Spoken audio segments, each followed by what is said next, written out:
Daniel 1. Di Istana Babel. Pada tahun yang ketiga pemerintahan Yoyakim, Raja Yehuda, datanglah Nebukadnezar, Raja Babel, ke Yerusalem, lalu mengepung kota itu. Tuhan menyerahkan Yoyakim, Raja Yehuda, dan sebagian dari perkakas-perkakas di rumah Allah ke dalam tangannya. Semuanya itu dibawanya ke tanah Siniar, ke dalam rumah dewanya. Perkakas-perkakas itu dibawanya ke dalam perbendaharaan dewanya.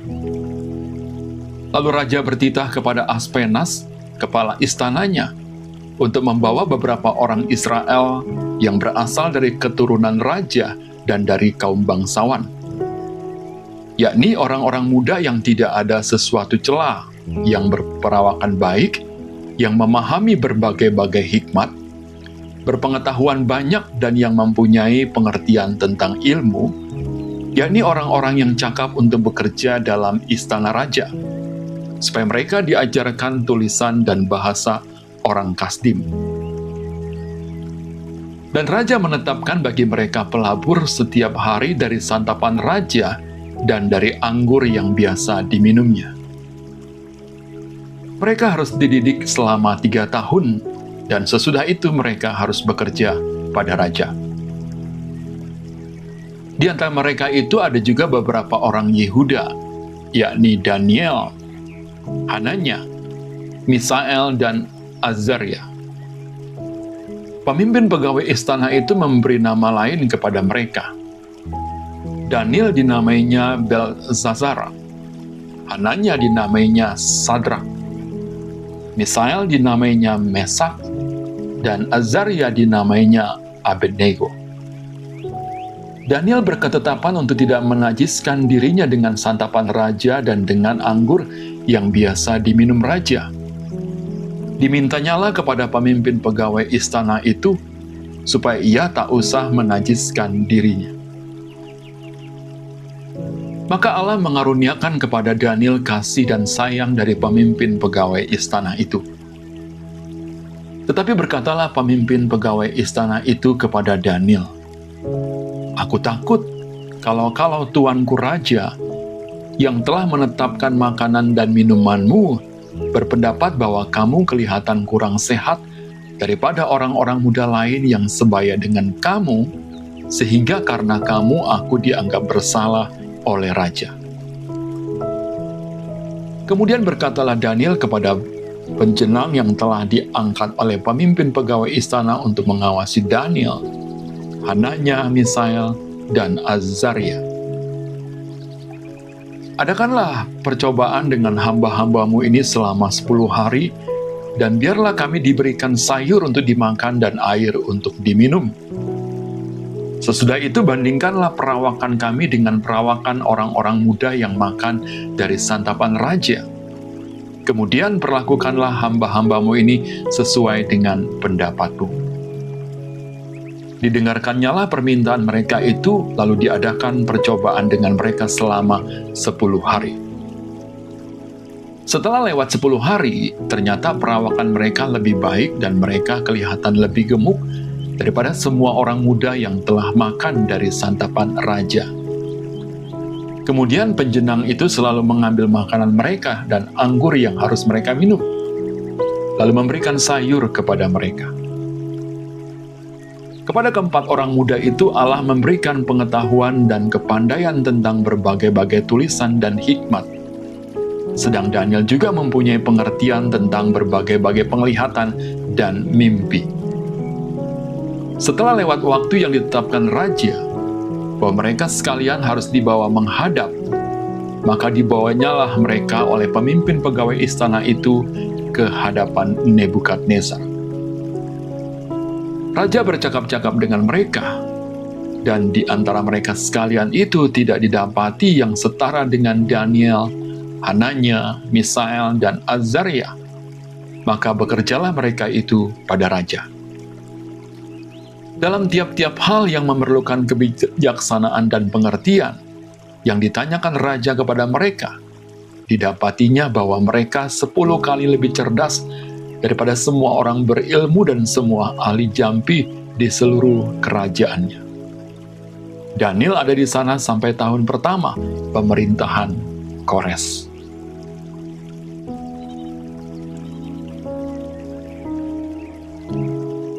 Daniel 2. Mimpi Nebukadnezar. Pada tahun yang kedua pemerintahan Nebukadnezar, bermimpilah Nebukadnezar. Karena itu hatinya gelisah dan ia tidak dapat tidur. Lalu raja menyuruh memanggil orang-orang berilmu, ahli jampi, ahli sihir, dan para kasdim, untuk menerangkan kepadanya tentang mimpinya itu. Maka datanglah mereka dan berdiri di hadapan raja. Kata raja kepada mereka, "Aku bermimpi dan hatiku gelisah, karena ingin mengetahui mimpi itu." Lalu berkatalah para kasdim itu kepada raja dalam bahasa Aram, "Ya raja, kekalah hidupmu. Ceritakanlah kepada hamba-hambamu mimpimu itu, maka kami akan memberitahukan maknanya." Tetapi raja menjawab para kasdim itu, "Aku telah mengambil keputusan, yakni jika kamu tidak memberitahukan kepadaku mimpi itu dengan maknanya, maka kamu akan dipenggal-penggal dan rumah-rumahmu akan dirobohkan menjadi timbunan puing. Tetapi jika kamu dapat memberitahukan mimpi itu dengan maknanya, maka kamu akan menerima hadiah, pemberian-pemberian dan kehormatan yang besar daripadaku. Oleh sebab itu beritahukanlah kepadaku mimpi itu dengan maknanya." Mereka menjawab pula, "Silakan tuanku raja menceritakan mimpi itu kepada hamba-hambanya ini, maka kami akan memberitahukan maknanya." Jawab raja, "Aku tahu benar-benar bahwa kamu mencoba mengulur-ngulur waktu, karena kamu melihat bahwa aku telah mengambil keputusan, yakni jika kamu tidak dapat memberitahukan kepadaku mimpi itu, maka kamu akan kena hukuman yang sama. Dan aku tahu bahwa kamu telah bermufakat untuk mengatakan kepadaku hal-hal yang bodoh dan busuk, sampai keadaan berubah. Oleh sebab itu ceritakanlah kepadaku mimpi itu, supaya aku tahu bahwa kamu dapat memberitahukan maknanya juga kepadaku." Para kasdim itu menjawab raja, "Tidak ada seorang pun di muka bumi yang dapat memberitahukan apa yang diminta tuanku raja. Dan tidak pernah seorang raja, bagaimanapun agungnya dan besar kuasanya, telah meminta hal sedemikian dari seorang berilmu, atau seorang ahli jampi, atau seorang kasdim. Apa yang diminta tuanku raja adalah terlalu berat, dan tidak ada seorang pun yang dapat memberitahukannya kepada tuanku raja, selain dari dewa-dewa yang tidak berdiam di antara manusia." Maka raja menjadi sangat geram dan murka karena hal itu. Lalu dititahkannya lah untuk melenyapkan semua orang bijaksana di Babel. Ketika titah dikeluarkan supaya orang-orang bijaksana dibunuh, maka Daniel dan teman-temannya pun terancam akan dibunuh. Lalu berkatalah Daniel dengan cerdik dan bijaksana kepada Ariok, pemimpin pengawal raja yang telah pergi untuk membunuh orang-orang bijaksana di Babel itu. Katanya kepada Ariok, pembesar raja itu, "Mengapa titah yang begitu keras ini dikeluarkan oleh raja?" Lalu Ariok memberitahukan hal itu kepada Daniel. Maka Daniel menghadap raja dan meminta kepadanya, supaya ia diberi waktu untuk memberitahukan makna itu kepada raja. Kemudian pulanglah Daniel dan memberitahukan hal itu kepada Hananya, Misael dan Azaria, teman-temannya, dengan maksud supaya mereka memohon kasih sayang kepada Allah semesta langit mengenai rahasia itu, supaya Daniel dan teman-temannya jangan dilenyapkan bersama-sama orang-orang bijaksana yang lain di Babel. Maka rahasia itu disingkapkan kepada Daniel dalam suatu penglihatan malam. Lalu Daniel memuji Allah semesta langit. Berkatalah Daniel, "Terpujilah nama Allah dari selama-lamanya sampai selama-lamanya, sebab daripada Dialah hikmat dan kekuatan. Dia mengubah saat dan waktu. Dia memecat raja dan mengangkat raja. Dia memberi hikmat kepada orang bijaksana dan pengetahuan kepada orang yang berpengertian. Dialah yang menyingkapkan hal-hal yang tidak terduga dan yang tersembunyi. Dia tahu apa yang ada di dalam gelap, dan terang ada padanya. Ya Allah nenek moyangku, kupuji dan kumuliakan Engkau, sebab Engkau mengaruniakan kepadaku hikmat dan kekuatan, dan telah memberitahukan kepadaku sekarang apa yang kami mohon kepadamu. Engkau telah memberitahukan kepada kami hal yang dipersoalkan raja.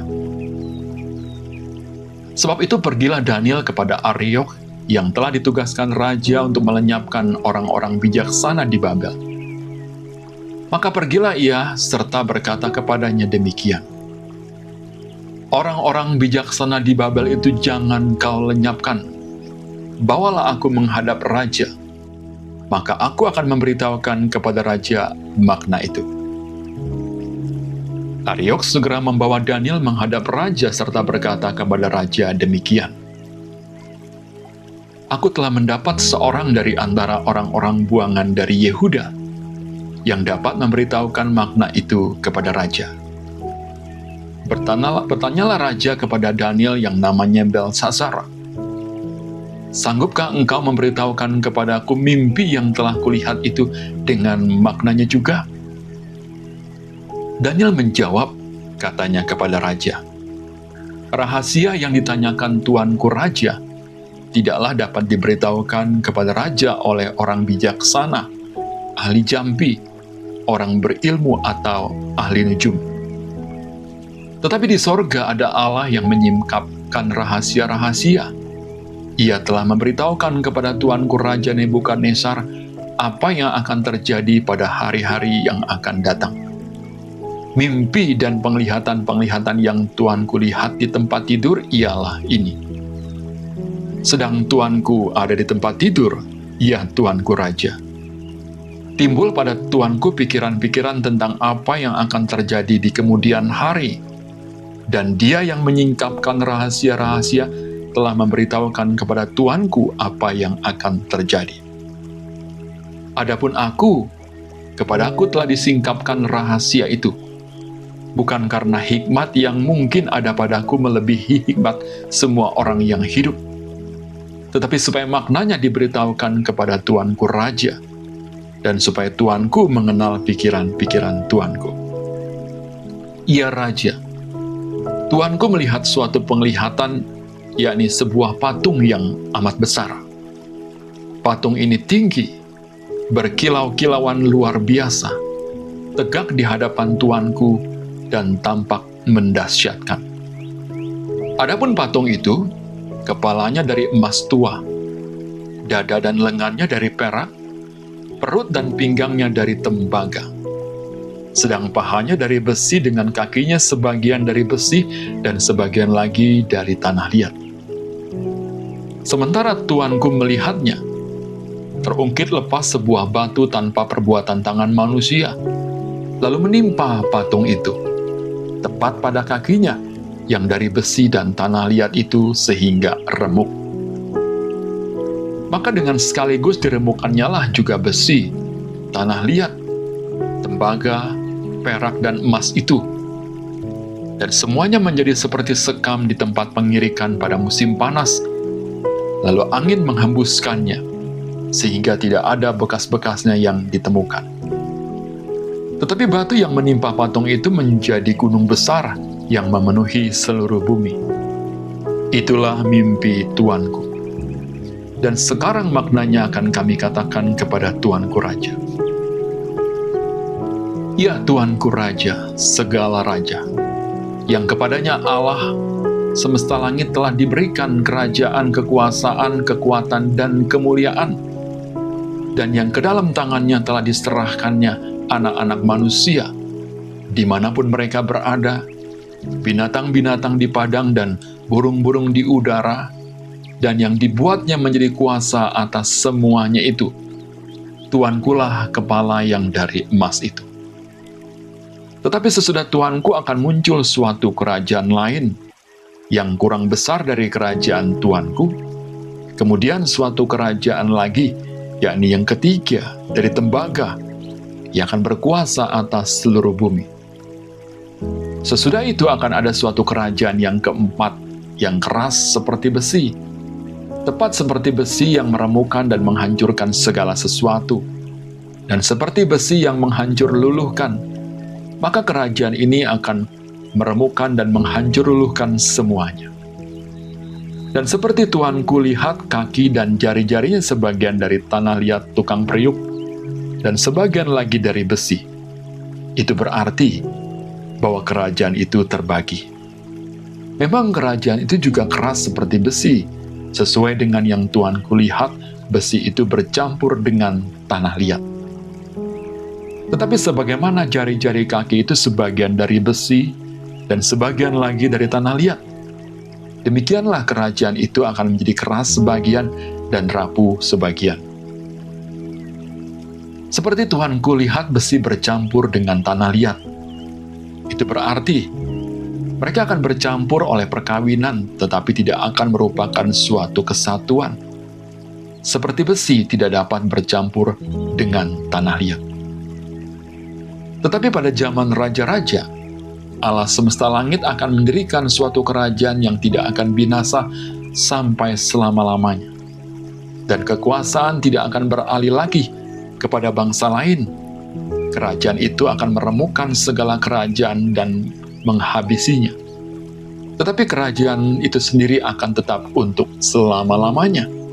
Tepat seperti yang Tuanku lihat, bahwa tanpa perbuatan tangan manusia sebuah batu terungkit lepas dari gunung dan meremukkan besi, tembaga, tanah liat, perak, dan emas itu. Allah yang Maha Besar telah memberitahukan kepada Tuanku Raja apa yang akan terjadi di kemudian hari. Mimpi itu adalah benar dan maknanya dapat dipercaya. Lalu sujudlah Raja Nebukadnezar serta menyembah Daniel. Juga dititahkannya mempersembahkan korban dan bau-bauan kepadanya. Berkatalah Raja kepada Daniel, "Sesungguhnya lah, Allahmu itu Allah yang mengatasi segala Allah dan yang berkuasa atas segala raja, dan yang menyingkapkan rahasia-rahasia, sebab engkau telah dapat menyingkapkan rahasia itu." Lalu Raja memuliakan Daniel. Dianugerahinyalah dengan banyak pemberian yang besar, dan dibuatnya dia menjadi penguasa atas seluruh wilayah Babel dan menjadi kepala semua orang bijaksana di Babel.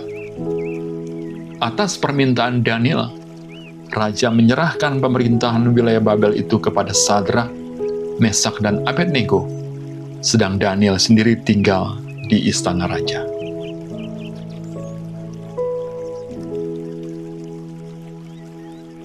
Daniel 3. Perapian yang menyala-nyala.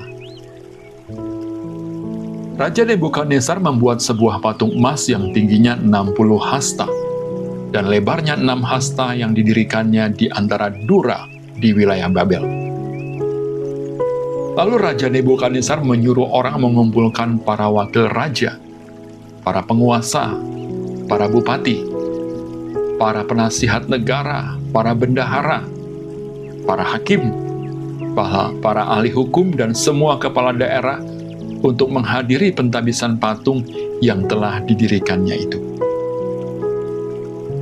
Lalu berkumpullah para wakil raja, para penguasa, para bupati, para penasihat negara, para bendahara, para hakim, para ahli hukum, dan semua kepala daerah untuk menghadiri pentabisan patung yang telah didirikan Raja Nebukadnezar itu.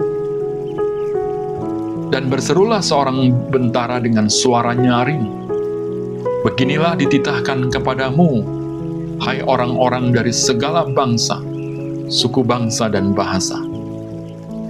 Demi kamu mendengar bunyi sangkakala, seruling, kecapi, rebab, gambus, serdam, dan berbagai-bagai jenis bunyi-bunyian, maka haruslah kamu sujud menyembah patung yang telah didirikan Raja Nebukadnezar itu.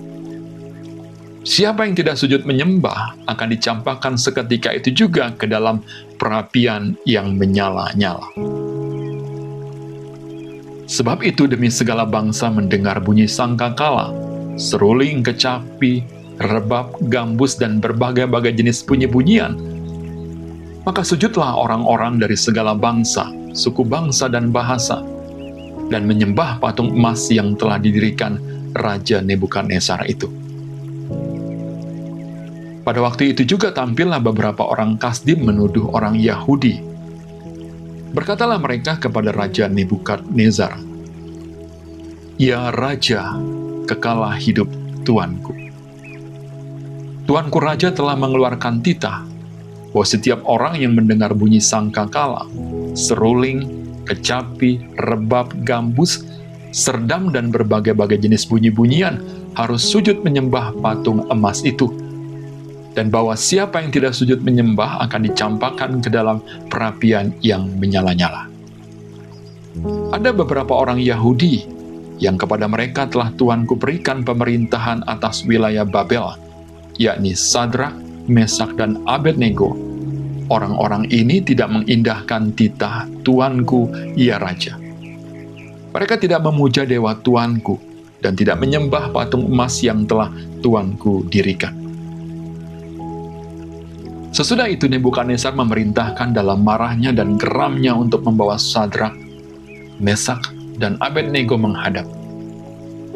Setelah orang-orang itu dibawa menghadap raja, berkatalah Nebukadnezar kepada mereka, "Apakah benar, hai Sadrak, Mesak, dan Abednego, bahwa kamu tidak memuja dewaku dan tidak menyembah patung emas yang kudirikan itu?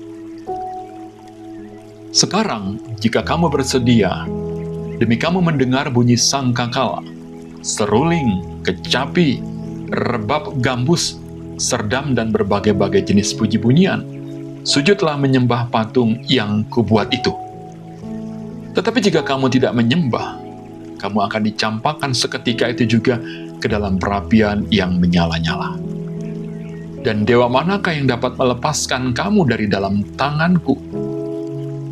Lalu Sadrak, Mesak, dan Abednego menjawab Raja Nebukadnezar, "Tidak ada gunanya kami memberi jawab kepada Tuanku dalam hal ini.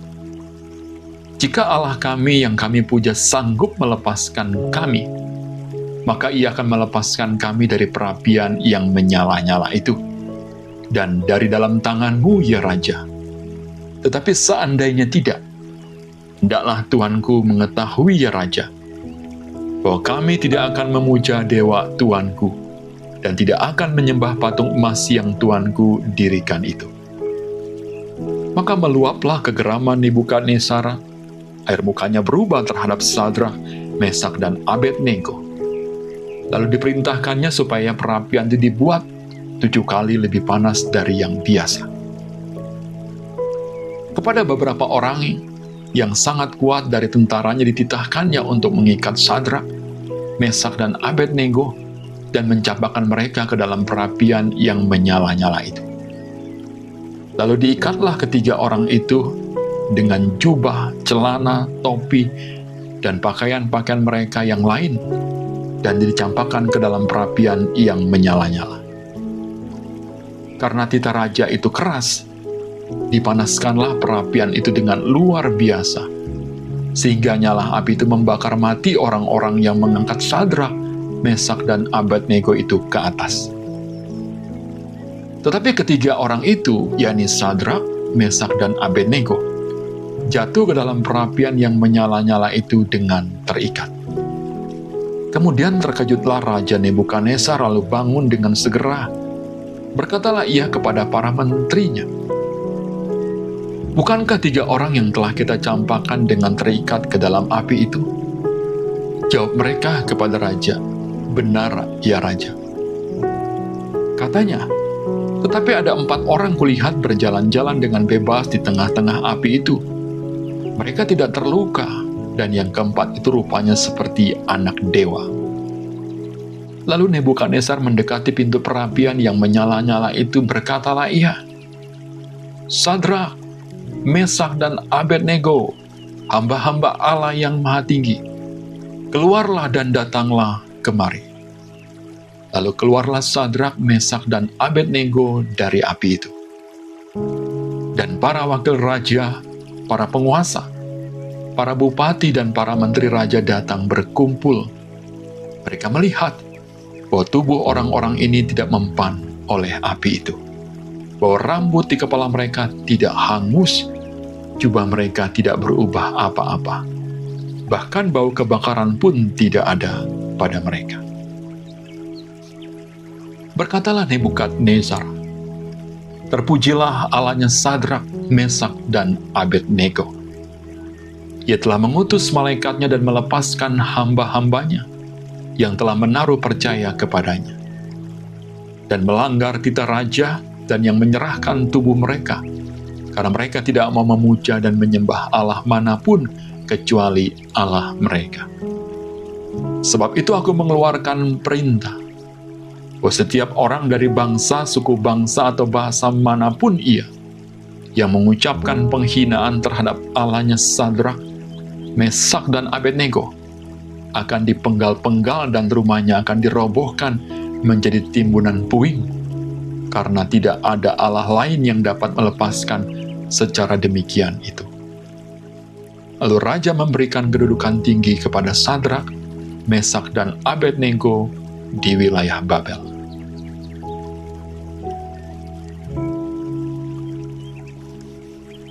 Daniel 4. Nebukadnezar meninggikan diri dan direndahkan. Dari Raja Nebukadnezar kepada orang-orang dari segala bangsa, suku, bangsa, dan bahasa yang diam di seluruh bumi. Bertambah-tambahlah kiranya kesejahteraanmu. Aku berkenan memaklumkan tanda-tanda dan mujizat-mujizat yang telah dilakukan Allah yang Maha Tinggi kepadaku. Betapa besarnya tanda-tandanya dan betapa hebatnya mujizat-mujizatnya. Kerajaannya adalah kerajaan yang kekal dan pemerintahannya turun-temurun.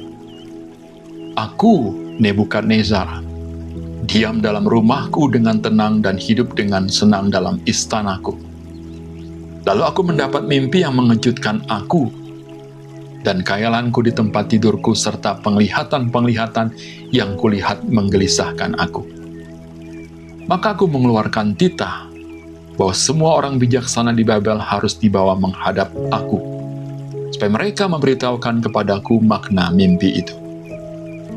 Kemudian orang-orang berilmu, ahli jampi, para kastim, dan ahli nujum datang menghadap, dan aku menceritakan kepada mereka mimpi itu.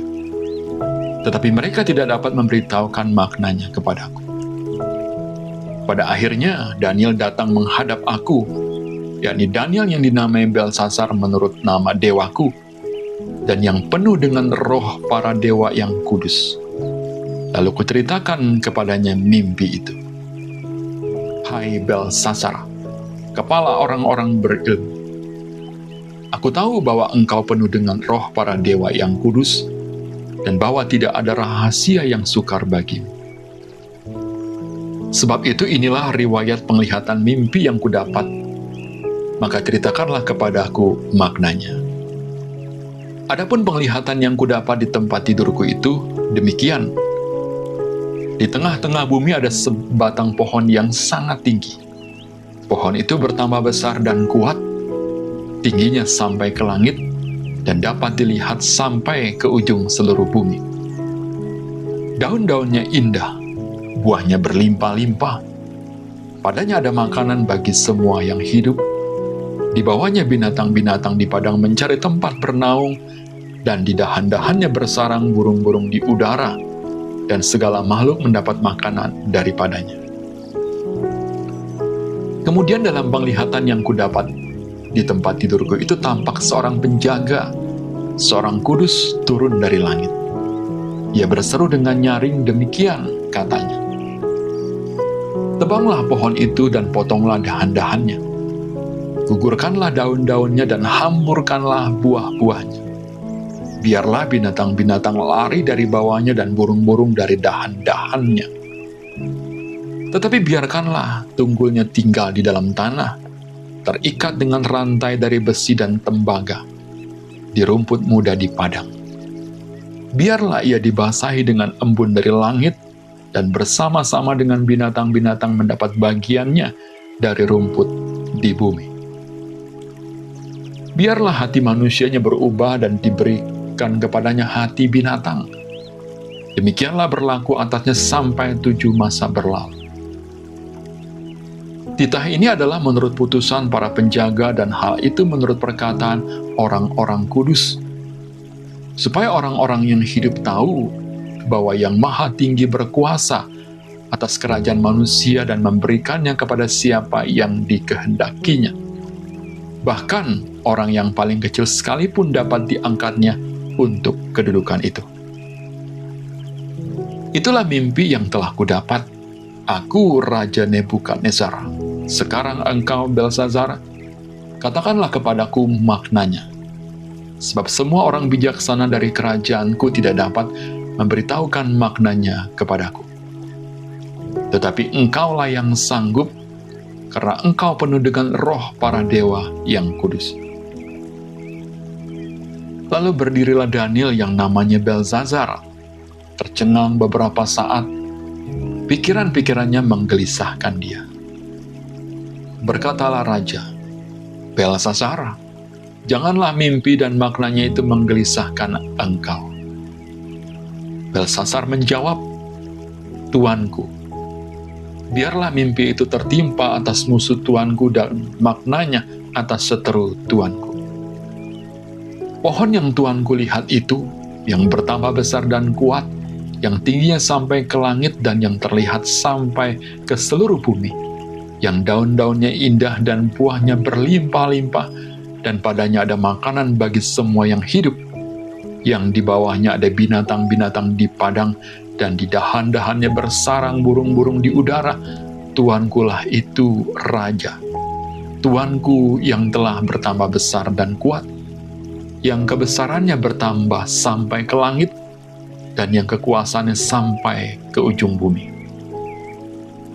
Tentang yang Tuanku Raja lihat, ini seorang penjaga, seorang kudus yang turun dari langit, sambil berkata, tebanglah pohon ini dan binasakanlah dia.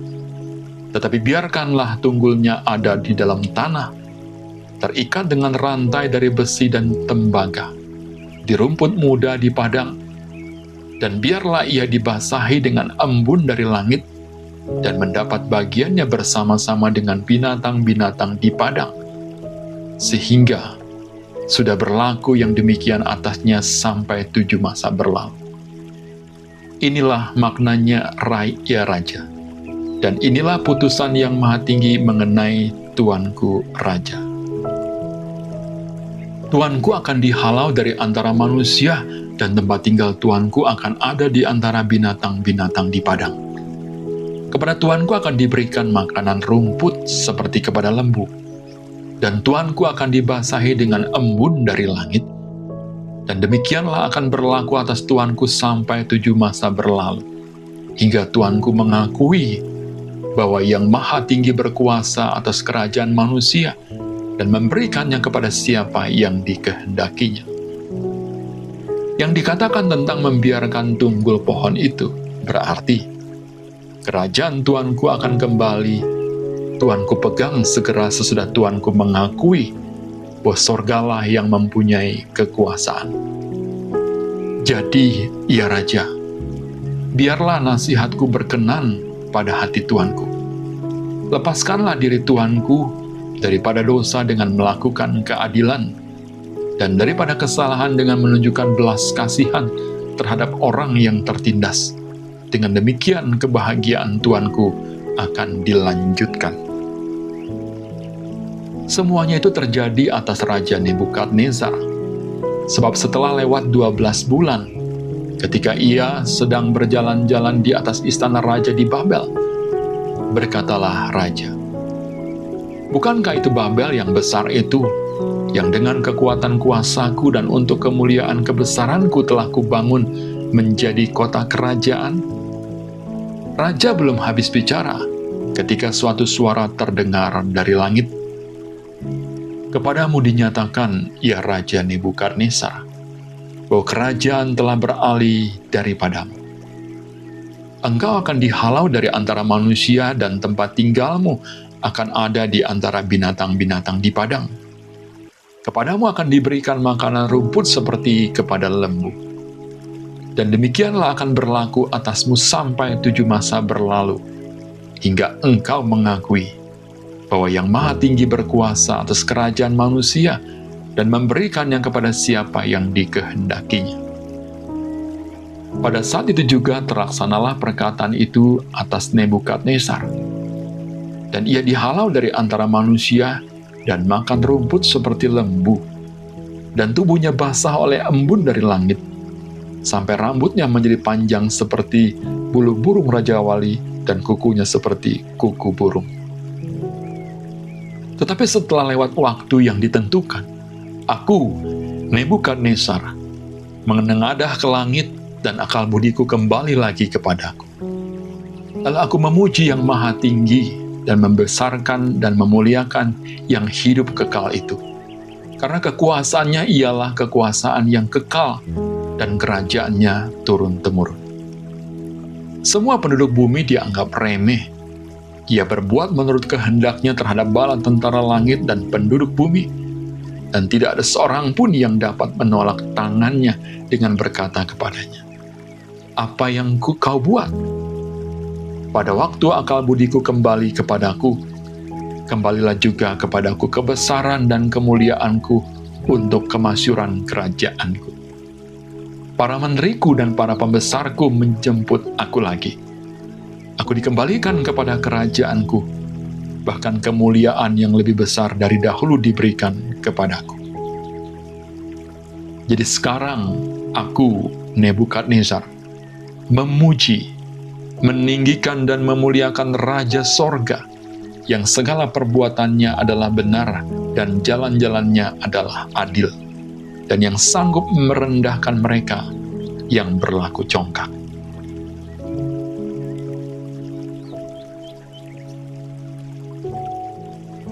Daniel 5. Tulisan di dinding. Raja Belsasyar mengadakan perjamuan yang besar untuk para pembesarnya. 1.000 orang jumlahnya, dan di hadapan 1.000 orang itu ia minum-minum anggur. Dalam kemabukan anggur, Belsasyar menitahkan orang membawa perkakas dari emas dan perak yang telah diambil oleh Nebukadnezar ayahnya dari dalam bait suci di Yerusalem, supaya raja dan para pembesarnya, para istri dan para gundik mereka minum dari perkakas itu. Kemudian dibawalah perkakas dari emas dan perak itu, yang diambil dari dalam bait suci rumah Allah di Yerusalem. Lalu raja dan para pembesarnya, para istri dan para gundik mereka minum dari perkakas itu. Mereka minum anggur dan memuji-muji dewa-dewa dari emas dan perak, tembaga, besi, kayu, dan batu. Pada waktu itu juga tampaklah jari-jari tangan manusia menulis pada kapur dinding istana raja di depan kaki Dian, dan raja melihat punggung tangan yang sedang menulis itu. Lalu raja menjadi pucat dan pikiran-pikirannya menggelisahkan dia. Sendi-sendi pangkal pahanya menjadi lemas dan lututnya berantukan. Kemudian berseluruhlah raja dengan keras supaya para ahli jampi, para kastim, dan para ahli nujum dibawa menghadap.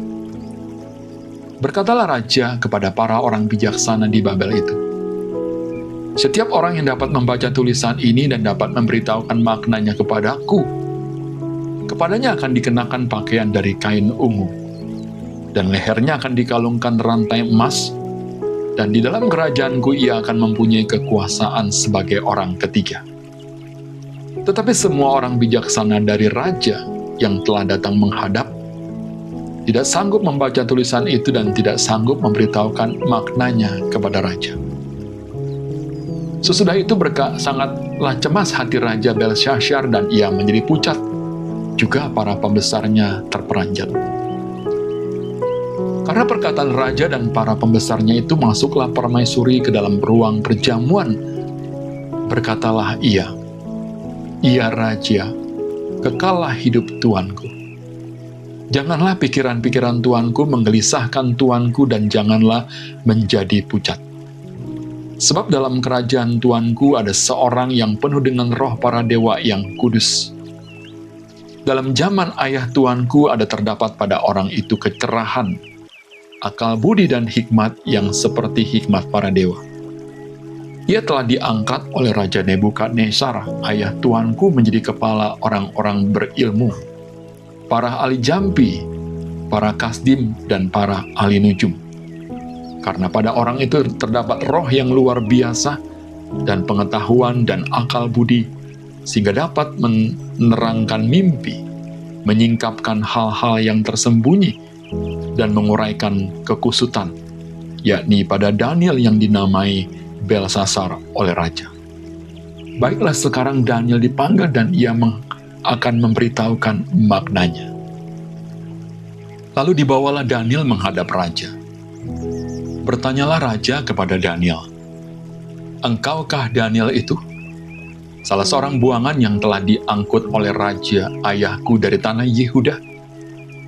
Telah kudengar tentang engkau, bahwa engkau penuh dengan roh para dewa, dan bahwa padamu terdapat kecerahan, akal budi dan hikmat yang luar biasa. Kepadaku telah dibawa orang-orang bijaksana, para ahli jampi, supaya mereka membaca tulisan ini dan memberitahukan maknanya kepadaku. Tetapi mereka tidak sanggup mengatakan makna perkataan itu. Tetapi telah kudengar tentang engkau, bahwa engkau dapat memberikan makna dan dapat menguraikan kekusutan. Oleh sebab itu, jika engkau dapat membaca tulisan itu dan dapat memberitahukan maknanya kepadaku, maka kepadamu akan dikenakan pakaian dari kain ungu, dan pada lehermu akan dikalungkan rantai emas, dan dalam kerajaan ini engkau akan mempunyai kekuasaan sebagai orang ketiga." Kemudian Daniel menjawab Raja, "Tahanlah hadiah tuanku. Berikanlah pemberian tuanku kepada orang lain. Namun demikian, aku akan membaca tulisan itu bagi Raja dan memberitahukan maknanya kepada tuanku. Ya tuanku Raja, Allah yang Maha Tinggi telah memberikan kekuasaan sebagai Raja, kebesaran, kemuliaan, dan keluhuran kepada Nebukadnezar ayah tuanku. Dan oleh karena kebesaran yang telah diberikannya kepadanya itu, maka takut dan gentarlah terhadap dia orang-orang dari segala bangsa, suku bangsa, dan bahasa.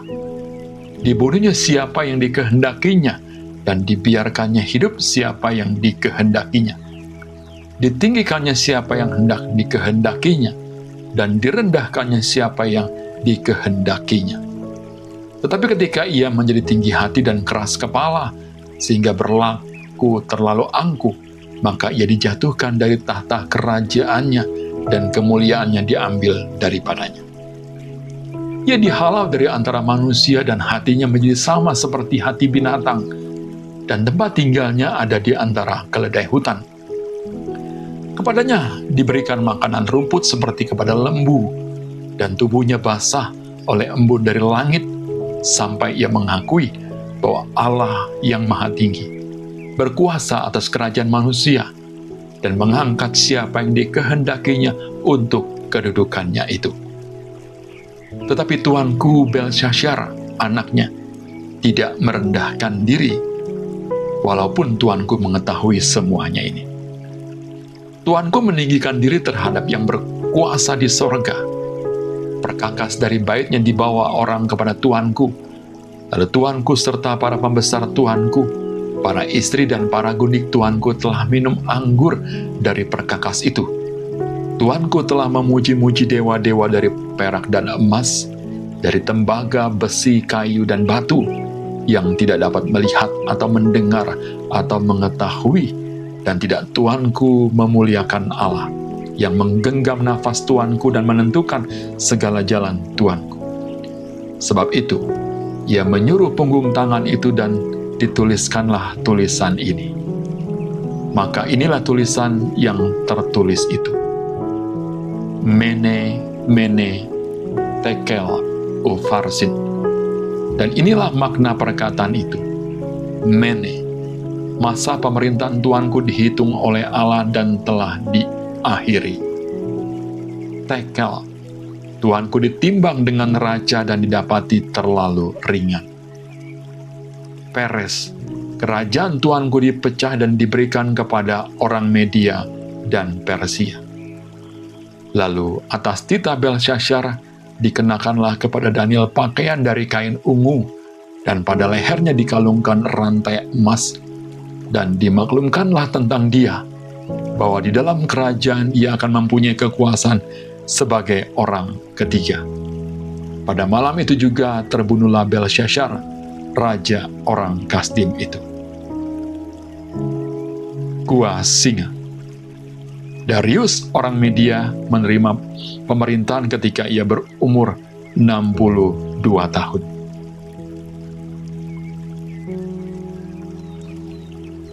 Daniel 6. Lalu berkenanlah Darius mengangkat 120 wakil-wakil raja atas kerajaannya. Mereka akan ditempatkan di seluruh kerajaan. Membawahi mereka dia angkat pula 3 pejabat tinggi, dan Daniel adalah salah satu dari ketiga orang itu. Kepada merekalah para wakil-wakil raja harus memberi pertanggungan jawab, supaya raja jangan dirugikan.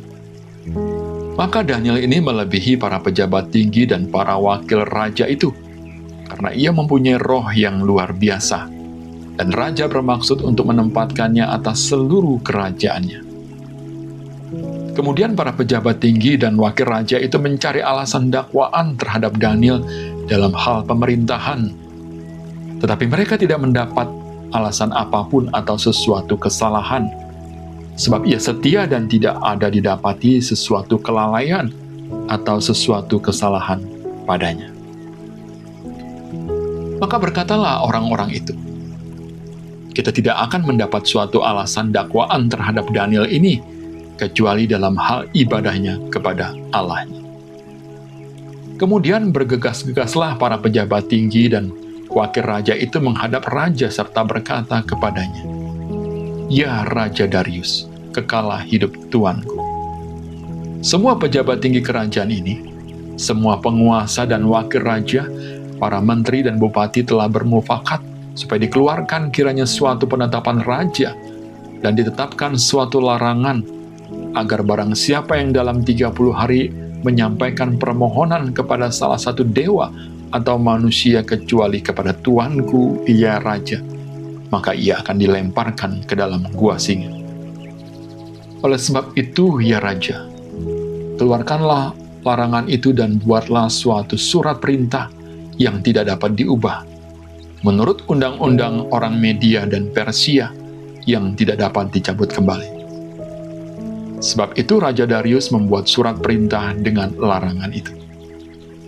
Demi didengar Daniel bahwa surat perintah itu telah dibuat, pergilah ia ke rumahnya. Dalam kamar atasnya ada tingkap-tingkap yang terbuka ke arah Yerusalem. 3 kali sehari ia berlutut, berdoa, serta memuji Allah seperti yang biasa dilakukan. Lalu orang-orang itu bergegas-gegas masuk dan mendapati Daniel sedang berdoa dan bermohon kepada Allahnya. Kemudian mereka menghadap raja dan menanyakan kepadanya tentang larangan raja. "Bukankah tuanku mengeluarkan suatu larangan supaya setiap orang yang dalam 30 hari menyampaikan permohonan kepada salah satu dewa atau manusia kecuali kepada tuanku ya raja, akan dilemparkan ke dalam gua singa?" Jawab raja, "Perkara ini telah pasti menurut undang-undang orang Media dan Persia yang tidak dapat dicabut kembali." Lalu kata mereka kepada raja, "Daniel, salah seorang buangan dari Yehuda, tidak mengindahkan tuanku ya raja, dan tidak mengindahkan larangan yang tuanku keluarkan, tetapi 3 kali sehari ia mengucapkan doanya." Setelah raja mendengar hal itu, maka sangat sedihlah ia, dan ia mencari jalan untuk melepaskan Daniel. Bahkan sampai matahari masuk, ia masih berusaha untuk menolongnya. Lalu bergegas-gegaslah orang-orang itu menghadap raja serta berkata kepadanya, "Ketahuilah ya raja, bahwa menurut undang-undang orang Media dan Persia tidak ada larangan atau penetapan yang dikeluarkan raja yang dapat diubah. Sesudah itu raja memberi perintah, lalu diambillah Daniel dan dilemparkan ke dalam gua singa. Berbicaralah raja kepada Daniel, "Allahmu yang kau sembah dengan tekun, dialah kiranya yang melepaskan engkau." Maka dibawalah sebuah batu dan diletakkan pada mulut gua itu. Lalu raja mencap itu dengan cincin materainya dan dengan cincin materai para pembesarnya, supaya dalam hal Daniel tidak dibuat perubahan apa-apa. Lalu pergilah raja ke istananya dan berpuasalah ia semalam-malaman itu. Ia tidak menyuruh datang penghibur-penghibur dan ia tidak dapat tidur. Pagi-pagi sekali ketika fajar menyingsing, bangunlah raja dan pergi dengan buru-buru ke gua singa. Dan ketika ia sampai dekat gua itu, berserulah ia kepada Daniel dengan suara yang sayu. Berkatalah ia kepada Daniel, "Daniel, hamba Allah yang hidup, Allahmu yang kau sembah dengan tekun, telah sanggupkah ia melepaskan engkau dari singa-singa itu?" Lalu kata Daniel kepada raja, "Ya Raja, kekalah hidupmu. Allahku telah mengutus malaikatnya untuk mengatupkan mulut singa-singa itu, sehingga mereka tidak mengapa-apakan aku. Karena ternyata aku tak bersalah di hadapannya. Tetapi juga terhadap Tuanku, ya Raja, aku tidak melakukan kejahatan." Lalu sangat sukacitalah raja dan ia memberi perintah supaya Daniel ditarik dari dalam gua itu. Maka ditariklah Daniel dari dalam gua itu, dan tidak terdapat luka apa-apa padanya, karena ia percaya kepada Allahnya. Lalu raja memberi perintah. Diambillah orang-orang yang telah menuduh Daniel, dan mereka dilemparkan ke dalam gua singa, baik mereka maupun anak-anak dan istri-istri mereka. Belum lagi mereka sampai ke dasar gua itu, singa-singa itu telah menerkam mereka, bahkan meremukkan tulang-tulang mereka. Kemudian Raja Darius mengirim surat kepada orang-orang dari segala bangsa, suku, bangsa, dan bahasa yang mendiami seluruh bumi bunyinya. Bertambah-tambahlah kiranya kesejahteraan.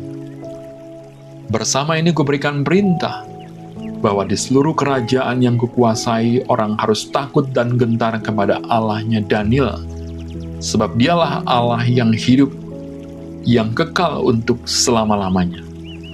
Pemerintahannya tidak akan binasa dan kekuasaannya tidak akan berakhir. Dia melepaskan dan menolong, dan mengadakan tanda dan mujizat di langit dan di bumi. Dia yang telah melepaskan Daniel dari cengkraman singa-singa. Dan Daniel ini mempunyai kedudukan tinggi pada zaman pemerintahan Darius dan pada zaman pemerintahan Kores, orang Persia itu.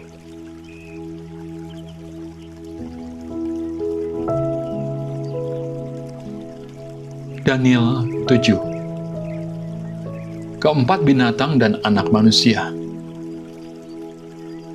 Pada tahun pertama pemerintahan Belshazzar, Raja Babel, bermimpilah Daniel dan mendapat penglihatan-penglihatan di tempat tidurnya. Lalu dituliskannya mimpi itu, dan inilah garis besarnya.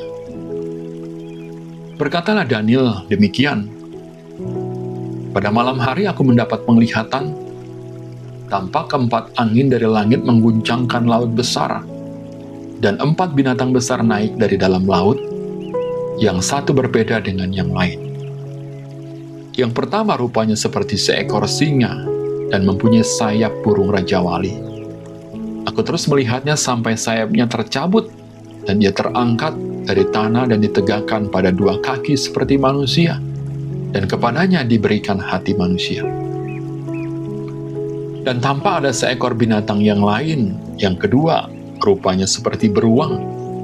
Ia berdiri pada sisinya yang sebelah, dan 3 tulang rusuk masih ada di dalam mulutnya di antara giginya. Demikianlah dikatakan kepadanya, 'Ayo, makanlah daging banyak-banyak.' Kemudian aku melihat, tampak seekor binatang yang lain, rupanya seperti macan tutul. Ada 4 sayap burung pada punggungnya. Lagi pula binatang itu berkepala 4, dan kepadanya diberikan kekuasaan. Kemudian aku melihat dalam penglihatan malam itu, tampak seekor binatang yang keempat, yang menakutkan dan mendahsyatkan, dan ia sangat kuat. Ia bergigi besar dari besi. Ia melahap dan meremukan, dan sisanya diinjak-injaknya dengan kakinya. Ia berbeda dengan segala binatang yang terdahulu. Lagi pula ia bertanduk 10. Sementara aku memperhatikan tanduk-tanduk itu, tampak tumbuh di antaranya suatu tanduk lain yang kecil, sehingga 3 dari tanduk-tanduk yang dahulu itu tercabut, dan pada tanduk itu tampak ada mata seperti mata manusia dan mulut yang menyombong. Sementara aku terus melihat, tahta-tahta diletakkan, lalu duduklah yang lanjut usianya. Pakaiannya putih seperti salju dan rambutnya bersih seperti bulu domba. Kursinya dari nyala api dengan roda-rodanya dari api yang berkobar-kobar. Suatu sungai api timbul dan mengalir dari hadapannya. 1000 kali beribu-ribu melayani dia, dan selaksa kali berlaksa-laksa berdiri di hadapannya. Lalu duduklah majelis pengadilan dan dibukalah kitab-kitab. Aku terus melihatnya, karena perkataan sombong yang diucapkan tanduk itu, aku terus melihatnya, sampai binatang itu dibunuh. Tubuhnya dibinasakan dan diserahkan ke dalam api yang membakar. Juga kekuasaan binatang-binatang yang lain dicabut, dan jangka hidup mereka ditentukan sampai pada waktu dan saatnya. Aku telah melihat dalam penglihatan malam itu, tampak datang dengan awan-awan dari langit, seorang seperti anak manusia. Datanglah ia kepada yang lanjut usianya itu, dan ia dibawa ke hadapannya.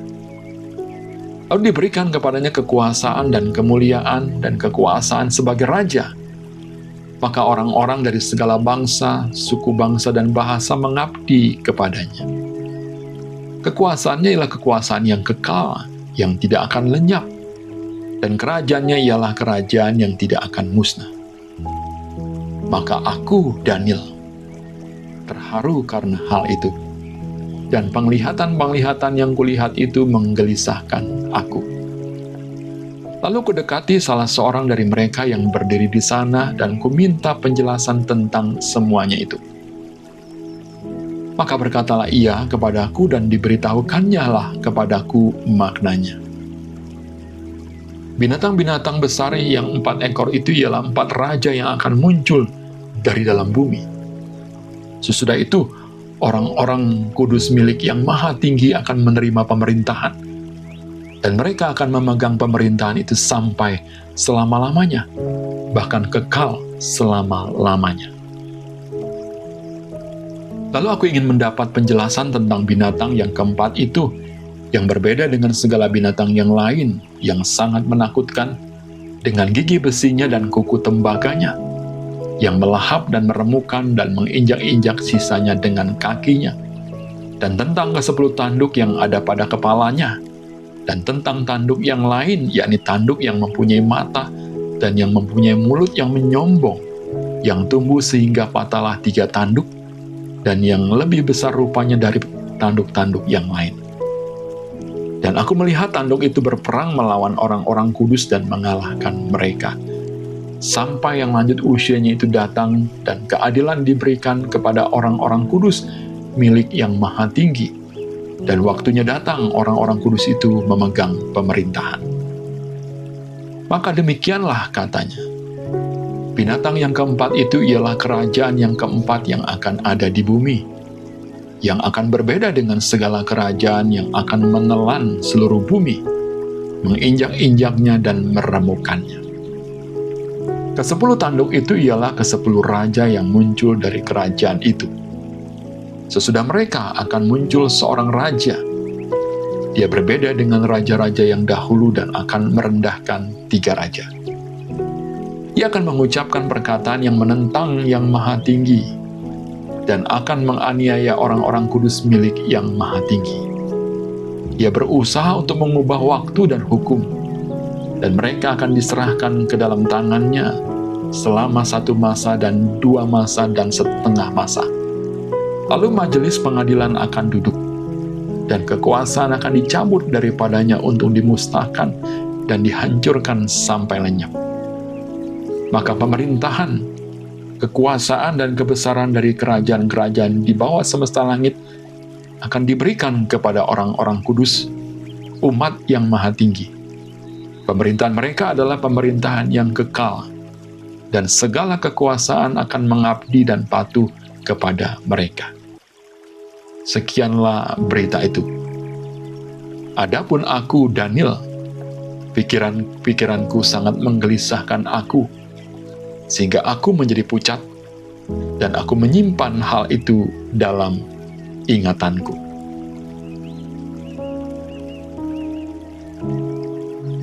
Daniel 8. Domba jantan dan kambing jantan. Pada tahun yang ketiga pemerintahan Raja Belsyazar, nampaklah kepadaku, Daniel, suatu penglihatan sesudah yang tampak kepadaku dahulu itu. Aku melihat dalam penglihatan itu, dan sementara aku melihat, aku berada di Puri Susan, yang ada di wilayah Elam. Dan aku melihat dalam penglihatan itu bahwa aku sedang di tepi sungai Ulai. Aku mengangkat mukaku dan melihat, tampak seekor domba jantan berdiri di depan sungai itu. Tanduknya 2, dan kedua tanduk itu tinggi. Tetapi yang satu lebih tinggi dari yang lain, dan yang tinggi itu tumbuh terakhir. Aku melihat domba jantan itu menanduk ke barat, ke utara, dan ke selatan. Dan tidak ada seekor binatang pun yang tahan menghadapi dia. Dan tidak ada yang dapat membebaskan dari kuasanya. Ia berbuat sekehendak hatinya dan membesarkan diri. Tetapi sementara aku memperhatikannya, tampak seekor kambing jantan datang dari sebelah barat, yang melintasi seluruh bumi tanpa menginjak tanah. Dan kambing jantan itu mempunyai satu tanduk yang aneh di antara kedua matanya.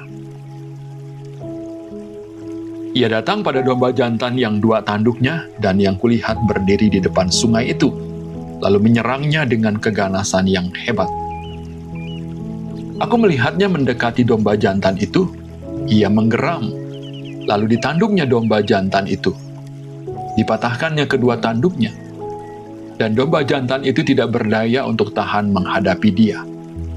Dihempaskannya dia ke bumi, diinjak-injaknya, dan tidak ada yang melepaskan domba jantan itu dari kuasanya. Kambing jantan itu sangat membesarkan dirinya. Tetapi ketika ia sampai pada puncak kuasanya, patahlah tanduk yang besar itu. Lalu pada tempatnya tumbuh 4 tanduk yang aneh, sejajar dengan ke-4 mata angin yang dari langit. Maka dari salah satu tanduk itu muncul suatu tanduk kecil, yang menjadi sangat besar ke arah selatan, ke arah timur, dan ke arah tanah permai. Ia menjadi besar, bahkan sampai kepada bala tentara langit, dan dari bala tentara itu, dari bintang-bintang, dijatuhkannya beberapa ke bumi, dan diinjak-injaknya. Bahkan terhadap panglima bala tentara itu pun ia membesarkan dirinya. Daripadanya diambilnya korban persembahan sehari-hari, dan tempatnya yang kudus dirobohkannya. Suatu kebaktian diadakan secara fasik menggantikan korban sehari-hari. Kebenaran dihempaskannya ke bumi, dan apapun yang dibuatnya, semuanya berhasil. Kemudian kudengar seorang kudus berbicara, dan seorang kudus lain berkata kepada yang berbicara itu, "Sampai berapa lama berlaku penglihatan ini, yakni korban sehari-hari dan kefasikan yang membinasakan, tempat kudus yang diserahkan dan bala tentara yang diinjak-injak?" Maka ia menjawab, "Sampai lewat 2300 petang dan pagi, lalu tempat kudus itu akan dipulihkan dalam keadaan yang wajar." Sedang aku, Daniel, melihat penglihatan itu dan berusaha memahaminya. Maka tampaklah seorang berdiri di depanku, yang rupanya seperti seorang laki-laki. Dan aku mendengar dari tengah sungai Ulai itu suara manusia yang berseru, "Gabriel, buatlah orang ini memahami penglihatan itu." Lalu datanglah ia ke tempat aku berdiri, dan ketika ia datang, terkejutlah aku dan jatuh tertelungkup. Lalu ia berkata kepadaku, "Pahamilah, anak manusia, bahwa penglihatan itu mengenai akhir masa." Sementara ia berbicara dengan aku, jatuh pingsanlah aku tertelungkup ke tanah. Tetapi ia menyentuh aku dan membuat aku berdiri kembali. Lalu berkatalah ia, "Kuberitahukan kepadamu apa yang akan terjadi pada akhir murka ini, sebab hal itu mengenai akhir zaman. Domba jantan yang kau lihat itu, dengan kedua tanduknya, ialah raja-raja orang Media dan Persia. Dan kambing jantan yang berbulu kesat itu ialah raja negeri Yunani. Dan tanduk besar yang di antara kedua matanya itu ialah raja yang pertama. Dan bahwa tanduk itu patah dan pada tempatnya itu muncul 4 buah, berarti 4 kerajaan akan muncul dari bangsa itu, tetapi tidak sekuat yang terdahulu. Dan pada akhir kerajaan mereka, apabila orang-orang fasik telah penuh kejahatannya, maka akan muncul seorang raja dengan muka yang garang dan yang pandai menipu. Kekuatannya akan menjadi hebat, tetapi tidak sekuat yang terdahulu. Dan ia akan mendatangkan kebinasaan yang mengerikan. Dan apa yang dilakukannya akan berhasil.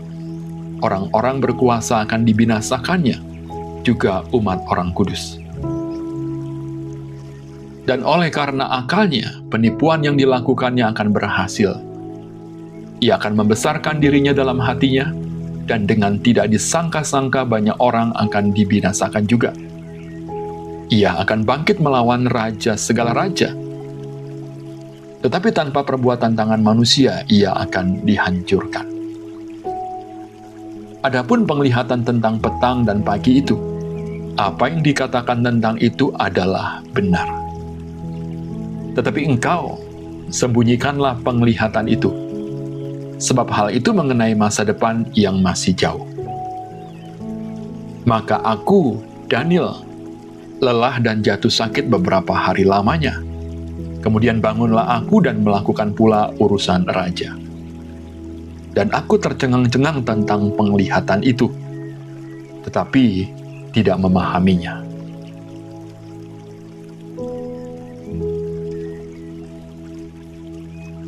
Daniel 9. Doa Daniel. Pada tahun pertama pemerintahan Darius, anak Ahasiweros, dari keturunan orang Media, yang telah menjadi raja atas kerajaan orang Kasdim. Pada tahun pertama kerajaannya itu, aku, Daniel, memperhatikan dalam kumpulan kitab jumlah tahun yang menurut firman Tuhan kepada Nabi Yeremia akan berlaku atas timbunan puing Yerusalem, yakni 70 tahun. Lalu aku mengarahkan mukaku kepada Tuhan Allah untuk berdoa dan memohon, sambil berpuasa dan mengenakan kain kabung serta abu. Maka aku memohon kepada Tuhan Allahku dan mengaku dosaku demikian. Ah Tuhan, Allah yang maha besar dan dahsyat, yang memegang perjanjian dan kasih setia terhadap mereka yang mengasihi Engkau, serta berpegang pada perintah-Mu. Kami telah berbuat dosa dan salah. Kami telah berlaku fasik dan telah memberontak. Kami telah menyimpang dari perintah dan peraturan-Mu. Dan kami tidak taat kepada hamba-hamba-Mu, para nabi, yang telah berbicara atas nama-Mu kepada raja-raja kami, kepada pemimpin-pemimpin kami, kepada bapak-bapak kami, dan kepada segenap rakyat negeri. Ya Tuhan, Engkaulah yang benar, tetapi patutlah kami malu seperti pada hari ini. Kami orang-orang Yehuda, penduduk kota Yerusalem dan segenap orang Israel, mereka yang dekat dan mereka yang jauh, di segala negeri kemana Engkau telah membuang mereka oleh karena mereka berlaku murtad terhadap Engkau. Ya Tuhan kami, Raja kami, pemimpin-pemimpin kami dan bapa-bapa kami patutlah malu, sebab kami telah berbuat dosa terhadap Engkau. Pada Tuhan Allah kami ada kesayangan dan keampunan, walaupun kami telah memberontak terhadap Dia, dan tidak mendengarkan suara Tuhan Allah kami, yang menyuruh kami hidup menurut hukum yang telah diberikannya kepada kami dengan perantaraan para nabi, hamba-hambanya. Segenap orang Israel telah melanggar hukum-Mu dan menyimpang karena tidak mendengarkan suara-Mu. Sebab itu telah dicurahkan ke atas kami kutuk dan sumpah, yang tertulis dalam kitab Taurat Musa, hamba Allah itu, sebab kami telah berbuat dosa terhadap Dia. Dan telah ditetapkannya firman-Nya, yang diucapkannya terhadap kami dan terhadap orang-orang yang telah memerintah kami, yakni bahwa akan didatangkannya kepada kami malapetaka yang besar, yang belum pernah terjadi di bawah semesta langit, seperti di Yerusalem. Seperti yang tertulis dalam kitab Taurat Musa, segala malapetaka ini telah menimpa kami, dan kami tidak memohon belas kasihan Tuhan Allah kami dengan berbalik dari segala kesalahan kami dan memperhatikan kebenaran yang daripada-Mu. Sebab itu Tuhan bersiap dengan malapetaka itu dan mendatangkannya kepada kami. Karena Tuhan Allah kami adalah adil dalam segala perbuatan yang dilakukannya, tetapi kami tidak mendengarkan suara-Nya. Oleh sebab itu, ya Tuhan Allah kami, yang telah membawa umat-Mu keluar dari tanah Mesir dengan tangan yang kuat dan memasyurkan nama-Mu, seperti pada hari ini, kami telah berbuat dosa, kami telah berlaku fasik.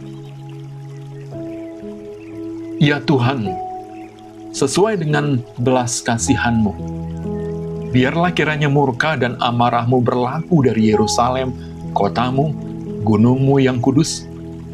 Sebab oleh karena dosa kami dan oleh karena kesalahan nenek moyang kami, maka Yerusalem dan umat-Mu telah menjadi celah bagi semua orang yang di sekeliling kami. Oleh sebab itu dengarkanlah, ya Allah kami, doa hamba-Mu ini dan permohonannya, dan sinarilah tempat kudus-Mu yang telah musnah ini dengan wajah-Mu demi Tuhan sendiri.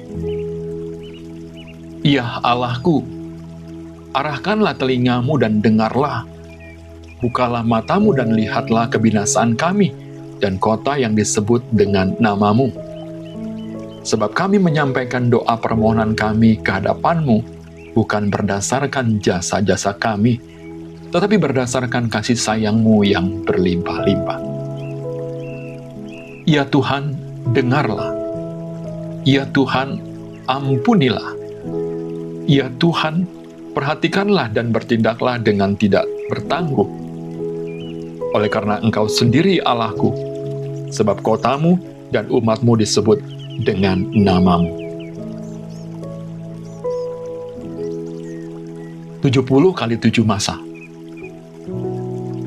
Sementara aku berbicara dan berdoa dan mengaku dosaku dan dosa bangsaku, bangsa Israel, dan menyampaikan ke hadapan Tuhan Allahku permohonanku bagi gunung kudus Allahku. Sementara aku berbicara dalam doa, terbanglah dengan cepat ke arahku Gabriel, dia yang telah kulihat dalam penglihatan yang dahulu itu pada waktu persembahan korban petang hari. Lalu ia mengajari aku dan berbicara dengan aku. Daniel, sekarang aku datang untuk memberi akal budi kepadamu untuk mengerti. Ketika engkau mulai menyampaikan permohonan, keluarlah suatu firman. Maka aku datang untuk memberitahukannya kepadamu, sebab engkau sangat dikasihi. Jadi camkanlah firman itu dan perhatikanlah penglihatan itu. 70 kali 7 masa telah ditetapkan atas bangsamu dan atas kotamu yang kudus, untuk melenyapkan kefasikan, untuk mengakhiri dosa, untuk menghapuskan kesalahan, untuk mendatangkan keadilan yang kekal, untuk menggenapkan penglihatan dan nabi, dan untuk mengurapi yang maha kudus. Maka ketahuilah dan pahamilah, dari saat firman itu keluar, yakni bahwa Yerusalem akan dipulihkan dan dibangun kembali, sampai pada kedatangan seorang yang diurapi, seorang raja, ada 7 kali 7 masa, dan 62 kali 7 masa lamanya di kota itu akan dibangun kembali, dengan tanah lapang dan paritnya, tetapi di tengah-tengah kesulitan. Sesudah ke-62 kali 7 masa itu akan disingkirkan seorang yang telah diurapi, padahal tidak ada salahnya apa-apa. Maka datanglah rakyat seorang raja memusnahkan kota dan tempat kudus itu, tetapi raja itu akan menemui ajalnya dalam air bah. Dan sampai pada akhir zaman akan ada peperangan dan pemusnahan, seperti yang telah ditetapkan. Raja itu akan membuat perjanjian itu menjadi berat bagi banyak orang selama 1 kali 7 masa. Pada pertengahan 7 masa itu, ia akan menghentikan korban sembelihan dan korban santapan. Dan di atas sayap kekejian akan datang yang membinasakan, sampai pemusnahan yang telah ditelan menimpa yang membinasakan itu.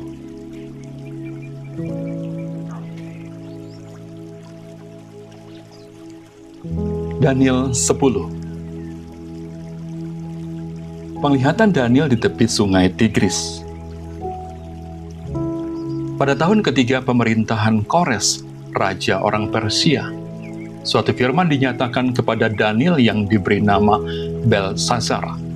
Firman itu benar dan mengenai kesusahan yang besar. Maka dicamkannyalah firman itu dan diperhatikannyalah penglihatan itu. Pada waktu itu, aku, Daniel, berkabung 3 minggu penuh. Makanan yang sedap tidak kumakan, daging dan anggur tidak masuk ke dalam mulutku, dan aku tidak berurap sampai berlalu 3 minggu penuh. Pada hari ke-24 bulan pertama, ketika aku ada di tepi sungai besar, yakni sungai Tigris, kuangkat mukaku, lalu kulihat. Tampak seorang yang berpakaian kain lenan dan berikat pinggang emas dari Ufas. Tubuhnya seperti permata Tarsis dan wajahnya seperti cahaya kilat. Matanya seperti suluh yang menyala-nyala, lengan dan kakinya seperti kilau tembaga yang digilap, dan suara ucapannya seperti gaduh orang banyak. Hanya aku, Daniel, melihat penglihatan itu, tetapi orang-orang yang bersama-sama dengan aku tidak melihatnya. Tetapi mereka ditimpa oleh ketakutan yang besar, sehingga mereka lari bersembunyi. Demikianlah aku tinggal seorang diri. Ketika aku melihat penglihatan yang besar itu, hilanglah kekuatanku. Aku menjadi pucat sama sekali, dan tidak ada lagi kekuatan padaku. Lalu kudengar suara ucapannya, dan ketika aku mendengar suara ucapannya itu, jatuh pingsanlah aku tertelungkup dengan mukaku ke tanah. Tetapi ada suatu tangan menyentuh aku dan membuat aku bangun sambil bertumpu pada lutut dan tanganku. Katanya kepadaku, Daniel, engkau orang yang dikasihi. Camkanlah firman yang kukatakan kepadamu, dan berdirilah pada kakimu. Sebab sekarang aku diutus kepadamu. Ketika hal ini dikatakannya kepadaku, berdirilah aku dengan gemetar. Lalu katanya kepadaku, janganlah takut, Daniel. Sebab telah didengarkan perkataanmu sejak hari pertama engkau berniat untuk mendapat pengertian dan untuk merendahkan dirimu di hadapan Allahmu. Dan aku datang oleh karena perkataanmu itu. Pemimpin kerajaan orang Persia berdiri 21 hari lamanya menentang aku. Tetapi kemudian Mikhail, salah seorang dari pemimpin-pemimpin terkemuka, datang menolong aku. Dan aku meninggalkan dia di sana berhadapan dengan raja-raja orang Persia. Lalu aku datang untuk membuat engkau mengerti apa yang akan terjadi pada bangsamu pada hari-hari yang terakhir. Sebab penglihatan ini juga mengenai hari-hari itu. Ketika dikatakannya hal ini kepadaku, kutundukkan mukaku ke tanah dan aku terkeluh. Tetapi sesuatu yang menyerupai manusia menyentuh bibirku, lalu kubuka mulutku dan mulai berbicara. Kataku kepada yang berdiri di depan itu, Tuanku, oleh sebab penglihatan itu aku ditimpa kesakitan, dan tidak ada lagi kekuatan padaku. Masakan aku, hamba Tuanku ini dapat berbicara dengan Tuanku? Bukankah tidak ada lagi kekuatan padaku dan tidak ada lagi nafas padaku? Lalu dia yang rupanya seperti manusia itu menyentuh aku pula dan memberikan aku kekuatan, dan berkata, Hai engkau yang dikasihi, janganlah takut. Sejahteralah engkau, jadilah kuat, ya jadilah kuat. Sementara ia berbicara dengan aku merasa kuat lagi dan berkata, Berbicaralah kiranya Tuanku, sebab engkau telah memberikan aku kekuatan. Lalu katanya, Tahukah engkau mengapa aku datang kepadamu? Sebentar lagi aku kembali untuk berperang dengan pemimpin orang Persia. Dan sesudah aku selesai dengan dia, maka pemimpin orang Yunani akan datang. Namun demikian, aku akan memberitahukan kepadamu apa yang tercantum dalam kitab kebenaran. Tidak ada satupun yang berdiri di pihakku dengan tetap hati melawan mereka kecuali Mikhail, pemimpin itu.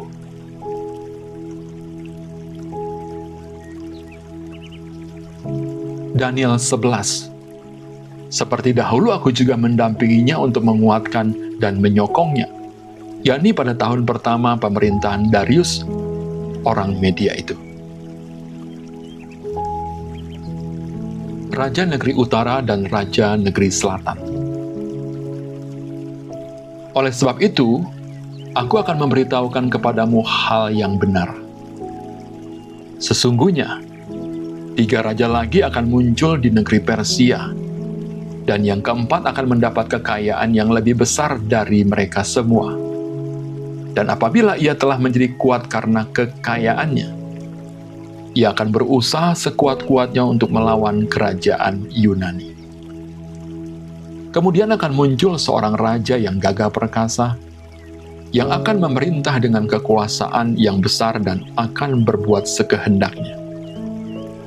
Tetapi baru saja ia muncul, maka kerajaannya akan pecah dan terbagi-bagi menurut keempat mata angin dari langit, jatuh bukan kepada keturunannya, dan tanpa kekuasaan seperti yang dipunyainya, sebab kerajaannya akan runtuh dan menjadi milik orang-orang yang lain daripada orang-orang ini. Maka raja negeri selatan akan menjadi kuat, tetapi salah seorang dari panglima-panglimanya akan menjadi lebih kuat daripadanya, dan orang ini memerintah. Lalu kekuasaannya akan menjadi kekuasaan yang besar. Beberapa tahun kemudian keduanya akan bersekutu.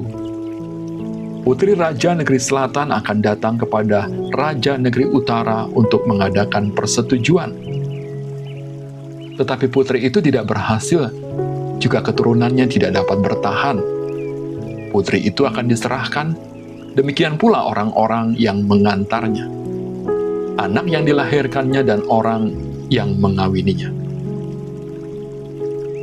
Dan pada waktu itu akan tumbuh suatu tunas yang seakar dengan putri itu, menggantikan orang itu.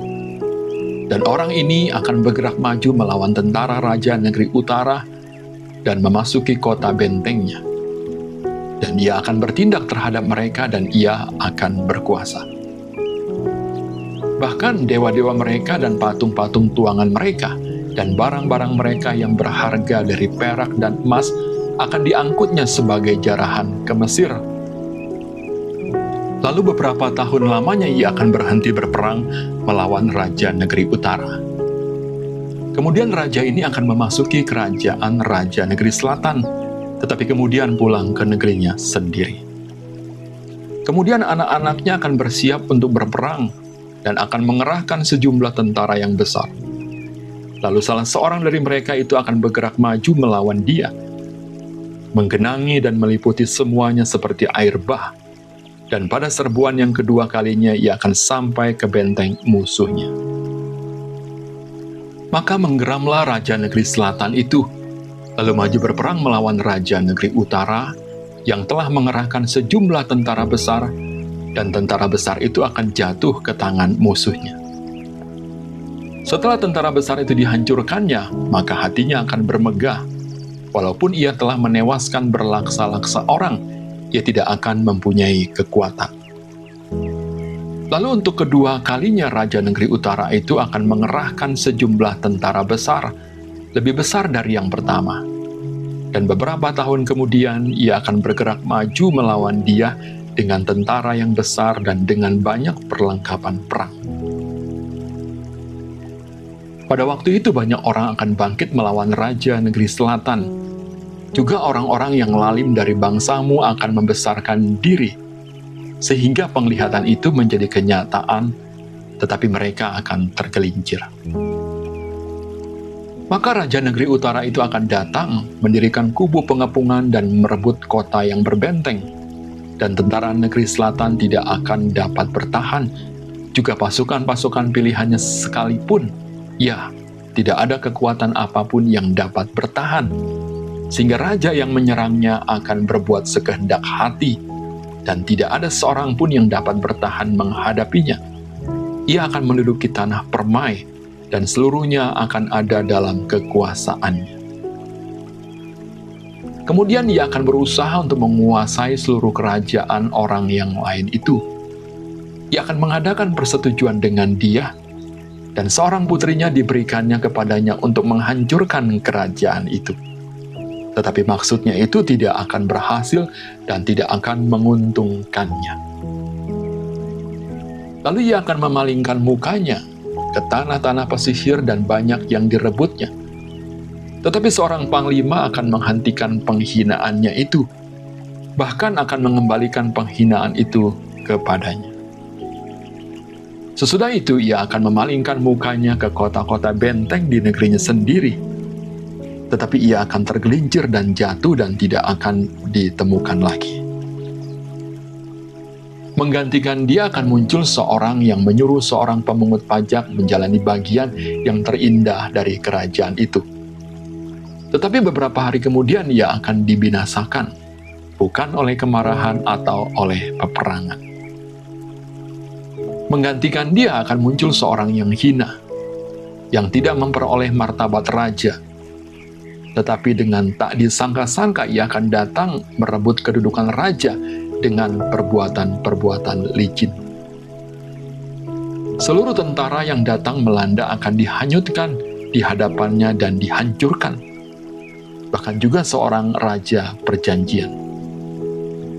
Dan dari saat diadakan persekutuan dengan dia, ia akan berlaku curang, dan ia akan maju serta menjadi berkuasa, meskipun sedikit orang-orangnya. Dengan tak disangka-sangka, ia akan memasuki daerah-daerah yang paling subur dari negeri itu, dan melakukan apa yang belum pernah dilakukan oleh para bapa dan nenek moyangnya, yakni menghamburkan rampasan dan jarahan dan harta di antara orang-orangnya. Juga terhadap tempat-tempat yang berbenteng, ia membuat siasat, tetapi hanya untuk sementara waktu. Kekuatan dan keberaniannya akan ditunjukkannya melawan raja negeri selatan dengan memakai tentara yang besar. Dan walaupun raja negeri selatan itu akan bersiap untuk berperang dengan tentara yang amat besar dan kuat, ia tidak akan dapat bertahan, sebab akan diadakan siasat terhadap dia. dan orang-orang yang makan dari santapannya akan meruntuhkannya. Tentaranya akan hanyut, dan banyak orangnya yang tewas dibunuh. Dan kedua raja itu bermaksud jahat, dan sedang mereka duduk bersama-sama pada satu meja, mereka akan saling membohongi, tetapi hal itu tidak akan berhasil, sebab akhir zaman itu belum mencapai waktu yang ditetapkan. Kemudian ia akan pulang ke negerinya dengan banyak harta, dan hatinya bermaksud menentang perjanjian kudus, dan itu dilakukannya, lalu pulang ke negerinya. Pada waktu yang ditetapkan, ia akan memasuki pula negeri selatan, tetapi kali yang kedua ini tidak akan sama dengan yang pertama, karena akan datang kapal-kapal orang Kitim melawan dia, sehingga hilanglah keberaniannya. Lalu pulanglah ia dengan hati mendendam terhadap perjanjian kudus, dan ia akan bertindak. Setelah pulang kembali, ia akan menunjukkan perhatiannya kepada mereka yang meninggalkan perjanjian kudus. Tentaranya akan muncul, mereka akan menajiskan tempat kudus, benteng itu, menghapuskan korban sehari-hari dan menegakkan kekejian yang membinasakan. Dan orang-orang yang berlaku fasik terhadap perjanjian akan dibujuknya sampai murtad dengan kata-kata licin. Tetapi umat yang mengenal Allahnya akan tetap kuat dan akan bertindak. Dan orang-orang bijaksana di antara umat itu akan membuat banyak orang mengerti. Tetapi untuk beberapa waktu lamanya mereka akan jatuh oleh karena pedang dan api, oleh karena ditawan dan dirampas. Sementara jatuh, mereka akan mendapat pertolongan sedikit, dan banyak orang akan menggabungkan diri kepada mereka secara berpura-pura. Sebagian dari orang-orang bijaksana itu akan jatuh, supaya dengan demikian diadakan pengujian, penyaringan, dan pemurnian di antara mereka, sampai pada akhir zaman, sebab akhir zaman itu belum mencapai waktu yang telah ditetapkan. Raja itu akan berbuat sekehendak hati. Ia akan meninggikan dan membesarkan dirinya terhadap setiap Allah. Juga terhadap Allah yang mengatasi segala Allah, ia akan mengucapkan kata-kata yang tak senonoh sama sekali. Dan ia akan beruntung sampai akhir murka itu, sebab apa yang telah ditetapkan akan terjadi. Juga para Allah nenek moyangnya tidak akan diindahkannya. Baik pujaan orang-orang perempuan maupun Allah manapun juga tidak akan diindahkannya. Sebab terhadap semuanya itu ia akan membesarkan diri. Tetapi sebagai ganti semuanya itu, ia akan menghormati dewa benteng-benteng. Dewa yang tidak dikenal oleh nenek moyangnya akan dihormatinya dengan membawa emas dan perak dan permata dan barang-barang yang berharga. Dan ia akan bertindak terhadap benteng-benteng yang diperkuat dengan pertolongan dewa asing itu. Siapa yang mengakui dewa ini akan dilimpahi kehormatan. Ia akan membuat mereka menjadi berkuasa atas banyak orang, dan kepada mereka akan dibagikannya tanah sebagai upah. Tetapi pada akhir zaman, Raja Negeri Selatan akan berperang dengan dia. Dan Raja Negeri Utara itu akan menyerbunya dengan kereta dan orang-orang berkuda, dan dengan banyak kapal. Dan ia akan memasuki negeri-negeri, dan menggenangi dan meliputi semuanya seperti air bah. Juga tanah permai akan dimasukinya, dan banyak orang akan jatuh, tetapi dari tangannya akan terluput tanah Edom, tanah Moab, dan bagian yang penting dari Bani Amon. Ia akan menjangkau negeri-negeri, dan negeri Mesir tidak akan terluput. Ia akan menguasai harta benda emas dan perak, dan segala barang berharga negeri Mesir. Dan orang Libya serta orang Ethiopia akan mengikuti dia. Tetapi kabar-kabar dari sebelah timur dan dari sebelah utara akan mengejutkan hatinya, sehingga ia akan keluar dengan kegeraman yang besar untuk memusnahkan dan membinasakan banyak orang. Ia akan mendirikan kemah kebesarannya di antara laut dan gunung permai yang kudus itu. Tetapi kemudian ia akan menemui ajalnya dan tidak ada seorang pun yang menolongnya.